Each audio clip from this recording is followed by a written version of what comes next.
team, Coach Gary here. This episode of the Brick and Block Podcast features the audio version of my September 2020 column in Masonry magazine. You probably know the column as Full Contact Project Management. The title of the column you are about to hear is Losing Your Feathers? Every Eagle Has to Molt. And the purpose of this column, written back before the election of 2020, was to remind everyone that magnificent as a bald eagle may be, no matter how patriotic its people, despite the best intents of its citizenry, when you look closely enough at its people, at any people, you can see some imperfections. You can find some cracks. Just as our friend, our symbol, the eagle, may look stunning or magnificent most of the time, even the eagle has to molt on occasion. It's a part of life. So let me leave it there for now. I encourage you to listen closely to this. In fact, I'd encourage you to listen at least twice, once for yourself and the second time so that you can absorb enough from this and you can be an encourager to other people, those you know that are going through a tough time and need to hear this. Okay, team, hang on, buckle up, listen up, and prepare to move up. And now, Losing Your Feathers, Every Eagle Has to Molt, by Coach Gary Micheloni. The national symbol of the USA is the bald eagle, and I can't imagine it being anything else. What a great choice that was back about 1782 or so, and officially adopted by Congress in 1787. As a symbol, its use dates back to Roman times, if not before, because people instantly and instinctively recognize it as portraying strength and ability and speed. And for those same reasons, many businesses incorporate eagles into their logos and into their signage, you name it. Admittedly, I enjoy seeing businesses display a little patriotism, but I hate it when their work product is less than the best, when it's shoddy, amateurish, you know what I'm talking about. To most Americans, eagles, flags, a great economy, a force for good around the world are all important, and we expect that. Heck, we demand that. It is the stuff of eagles. Yet, in the summer days of 2020, if you judge based upon what was being portrayed in mainstream media, you might question whether our country, community, or industry still believe in the stuff of eagles. It's critically important to remind everyone of the essential part the American eagle plays, despite desperate attempts to deny and ridicule it. The images we all have seen, whether they be simply photos on a website or a poster or living birds flying high and free, they always look gorgeous, don't they? All that plumage, the golden beak, crown of white about the head. Wow, right? But they do not look that way all the time. Every eagle goes through a time of molting, of losing feathers and replacing them. Now, I am told that the eagle has some 7,000 feathers, so God has apparently designed the eagle to only lose and replace feathers a few at a time. Otherwise, the eagle would be defenseless and unable to care for itself. What I'm saying is that when you take a very close look at the eagle, you can simultaneously see both its imperfections and its ability to overcome those same imperfections. Like when it swoops out of the sky and dives toward a body of water, it seizes prey in its mighty talons. Let's set the record straight and review our history and heritage by looking at a few examples we all know, let alone the importance of local eagles in our own lives. How many eagles do you know? To how many people are you or your business seen as an eagle? Because eagles are creatures of flight, it has been natural, I suppose, to equate great moments in flying to eagle-like status, as well as to those exploits of mere ground pounders such as you and I might be. Eagles make things happen.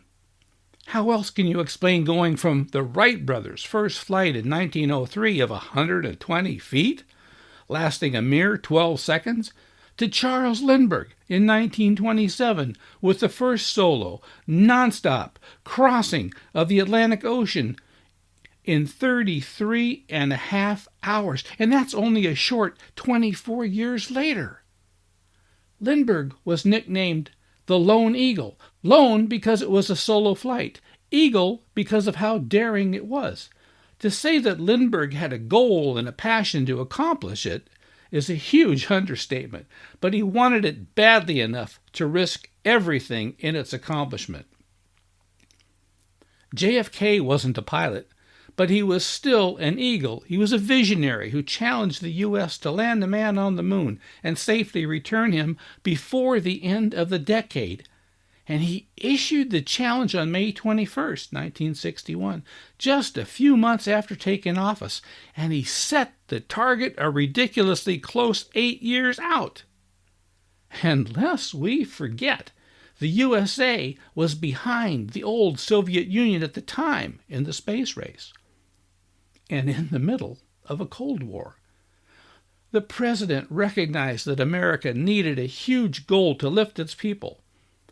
A Gallup poll at the time showed 58% of Americans were opposed. He remained undeterred.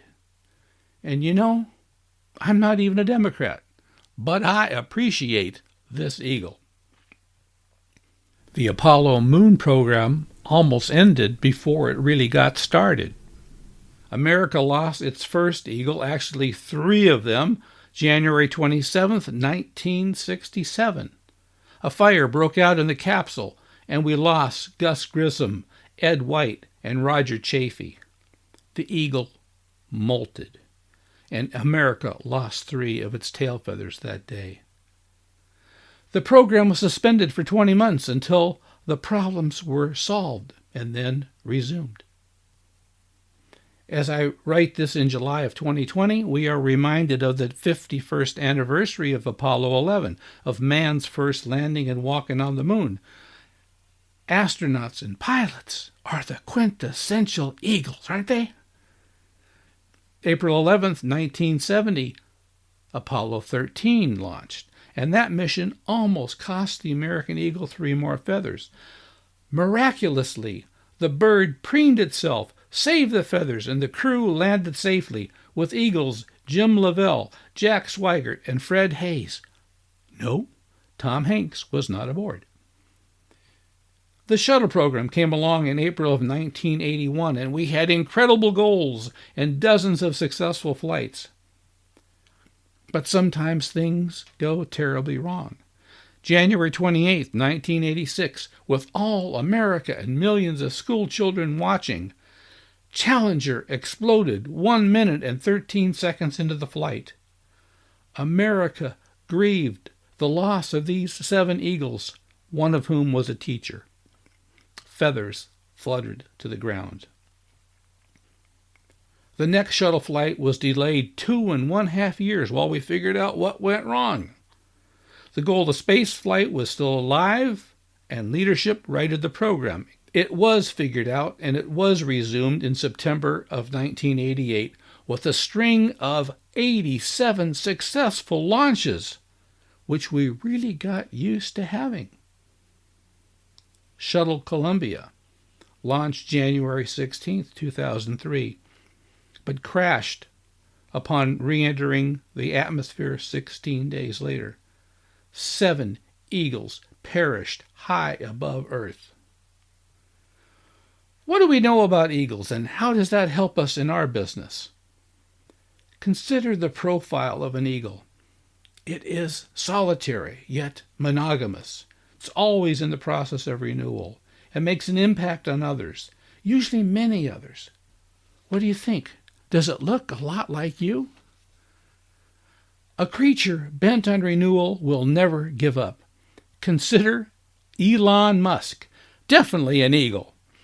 In this same period of summer where we celebrated the 51st anniversary of man's first arrival on the moon, we marked the 9th anniversary of the final shuttle landing. That was July 21st. Because Elon and his team were hard at work that day. And I have to tell you, April 11th of 2019, while watching with fellow employees on a large monitor at work, I jumped up and down and high-fived everyone while watching 2 rockets touch down simultaneously, tail first and side by side, like some science fiction movie from a zillion years ago. SpaceX had a huge goal, and they have pulled it off. May 30th, SpaceX became the first private company to launch a U.S. astronaut into space from a U.S. launch site. August 2nd, right on schedule, NASA astronauts Bob Behnken and Doug Hurley returned safely. The name of their spaceship? Fittingly, it is Endeavour. Breaking news! World, America here! Another Eagle has landed! Did you know that Elon Musk began his business life with a startup company named Zip2, which he sold to Compaq Computers, and then founded a company named X.com in 1999, which later became PayPal? And he used those funds to start SpaceX in 2002 and Tesla Motors in 2003? Yikes! Team, to sum this all up, the perception of America, what happens to America, where America is going, all depends upon you. And same for your business. Here's the question: down or up? Are you going to let things get you down, or are you allowing them to fire you up? There's an old story about a person who wanted to see a public work of art, and he drove up next to the building where it was displayed on a wall.